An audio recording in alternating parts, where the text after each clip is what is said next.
উপস্থিত হয়ে দেশ থেকে বেতন ফল থাকবে এবং স্বাধীনতা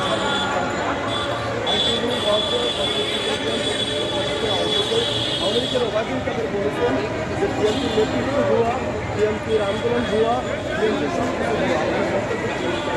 আসলে ওরা মতো অল্প ছিলেন না দলের সাধারণ সম্পাদক, যাকে বাংলাদেশের মানুষ একটি মানুষের আওয়া হিসেবে